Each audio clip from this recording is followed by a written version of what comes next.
ایران کی پہلی 10 نکاتی تجویز مسترد کر چکے ہیں. اب دوسری 10 نکاتی تجویز پر ایران اور پاکستان سے بات چیت ہو رہی ہے. امریکہ کے نائب صدر جے ڈی وینس کا انکشاف. دعویٰ کیا نیو یارک ٹائمز اور ایران میں بعض لوگ غلط 10 نکات پیش کر رہے ہیں. کہا ایرانیوں نے آبیہ ہرمز کھولنے کا وعدہ کیا. ڈیل یہ ہے کہ سیز فائر ہو اور بات چیت ہو اور ہرمز کھلے. اب ایرانیوں کو اگلا قدم اٹھانا ہوگا. ایرانی ہمیں جتنا کچھ دیں گے اتنا ہی وہ مذاکرات سے حاصل کرے گا.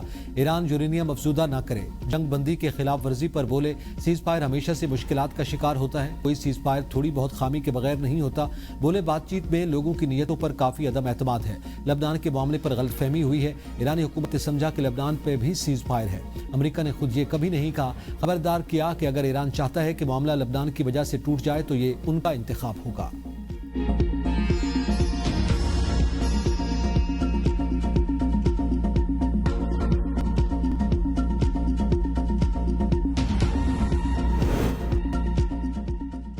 جنگ بندی کے باوجود اسرائیل کے لبنان پر شدید حملے. 200 طیاروں کے 10 منٹ میں لبنان کے اندر 100 اہداف پر حملے. صحافی، خواتین اور بچوں سمیت 254 افراد شہید، سینکڑوں افراد زخمی ہو گئے. ہلاکتوں میں مزید اضافے کا خدشہ ہے. اسرائیل کی جانب سے لبنانی دارالحکومت بیروت سمیت دیگر مقامات کو نشانہ بنایا گیا. لبنان کی وزارت صحت کے مطابق حملوں میں شہری علاقوں کو نشانہ بنایا گیا.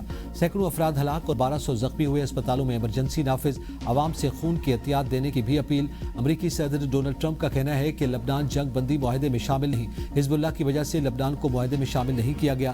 لبنان کا معاملہ الگ ہے، اس کو دیکھا جائے گا. اسرائیلی وزیر اعظم نیتن یاہو کہتے ہیں کہ لبنان جنگ بندی میں شامل نہیں ہوگا. حملے جاری رہیں گے. ایران کا لبنان کو جنگ بندی میں شامل کرنے کا مطالبہ. جنگ بندی یا جنگ، فیصلہ واشنگٹن کرے گا. ایران کا امریکہ کو دو ٹوک پیغام. ایران کے وزیر خارجہ عباس عراقچی کا ایران اور امریکہ کے درمیان جنگ بندی کے حوالے سے سخت موقف. کہا امریکہ کو فیصلہ کرنا ہوگا وہ جنگ بندی چاہتا ہے یا اسرائیل کے ذریعے جنگ جاری رکھنا چاہتا ہے. جنگ بندی کی شرائط واضح اور دو ٹوک ہیں. امریکہ بیک وقت جنگ بندی اور جنگ دونوں کو جاری نہیں رکھ سکتا. انہوں نے لبنان میں حملوں کی جانب اشارہ کرتے ہوئے کہا دنیا وہاں تباہی کو دیکھ رہی ہے. اب گیند امریکہ کے کورٹ میں ہے اور عالمی برادری دیکھ رہی ہے کہ واشنگٹن اپنے وعدوں پر عمل کرتا ہے یا نہیں.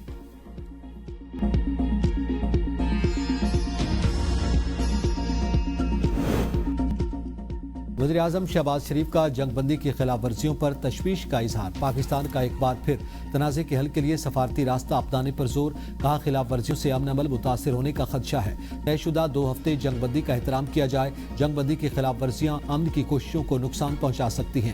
تمام فریقین ذمہ داری کا مظاہرہ کریں اور کشیدگی سے گریز کریں. تنازع کے پرامن حل کے لیے مذاکرات کو آگے بڑھایا جائے. وزیر اعظم شہباز شریف کی فریقین سے تحمل کا مظاہرہ کرنے کی پرزور اپیل. وزیر اعظم نے ٹرمپ، ویٹکاف، جے ڈی وینس اور ایرانی وزیر خارجہ کو اپنا بیان ٹیگ بھی کیا.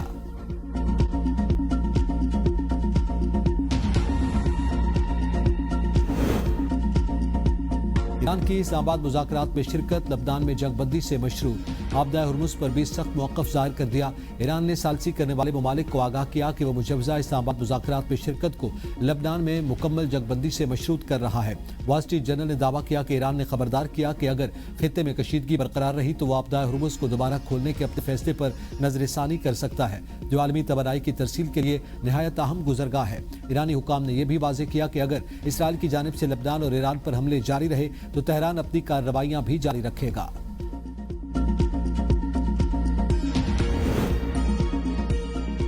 امن کا پیغام. پاکستان اسلام آباد کی سفارتی محاذ پر بڑی کامیابی. امریکہ ایران جنگ رکوا دی. صدر ٹرمپ نے 2 ہفتوں کے لیے جنگ بندی کا اعلان کر دیا.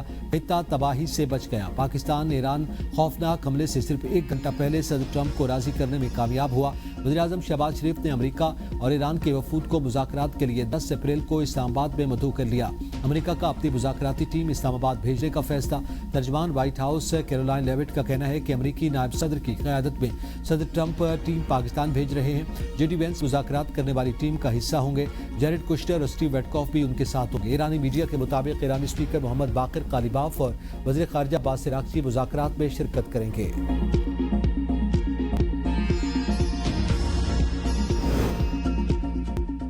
جنگ کے شعلے 2 ہفتوں کے لیے بجھ گئے. اسلام آباد مذاکرات کے ذریعے پائیدار امن کے حصول کی امید ہے. ہم سب کی اجتماعی کوششوں سے امن قائم ہوا۔ آج دنیا پاکستان کے گن گا رہی ہے۔ وزیر اعظم شہباز شریف کا کابینہ اجلاس سے خطاب، کہا اس جنگ میں بھائی کو بھائی سے لڑانے کی کوشش کی گئی، پاکستان نے ذمہ داری اور وقار کے ساتھ اپنا کردار ادا کیا۔ اللہ نے پاکستان کو وہ عزت دی جو عمر بھر کی تگودو سے بھی نہ ملتی۔ فیلڈ مارشل کئی راتیں جاگتے رہے، ایرانی قیادت کے ساتھ رابطے میں رہے، سیاسی اور عسکری قیادت نے نیک نیتی سے کام کیا، سیاسی قیادت ایک تھی، ہے اور رہے گی۔ وزیر اعظم کا امن کے لیے مذاکراتی عمل کی حمایت پر دوست ممالک سے اظہار تشکر، کہا اسلام آباد مذاکرات کی جانب پیش رفت سے دوست ممالک کا شکریہ ادا کرتا ہوں۔ چین، سعودی عرب، ترکیہ، مصر اور قطر کی مکمل حمایت پر مشکور ہیں۔ سفارتی کوششوں کو موقع دینے پر دوست ممالک کا کردار سراہتے ہیں۔ ایرانی اور امریکی وفد میری دعوت پر جمعہ کو پاکستان آ رہے ہیں۔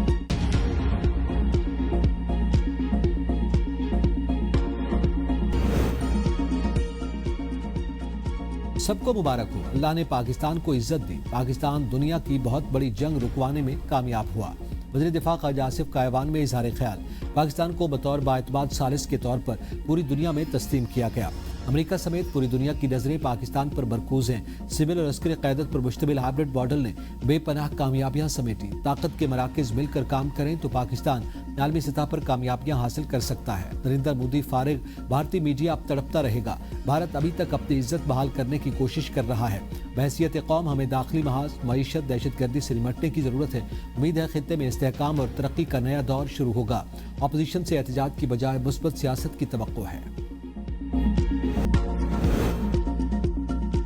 مانے پی ٹی آئی سے بیرسٹر سلمان صفدر کی 50 منٹ طویل ملاقات۔ پی ٹی آئی کا آج راولپنڈی میں ہونے والا جلسہ ملتوی۔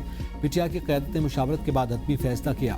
اسلام آباد میں ایران امریکہ مذاکرات کے باعث جلسہ ملتوی کرنے کا فیصلہ کیا گیا۔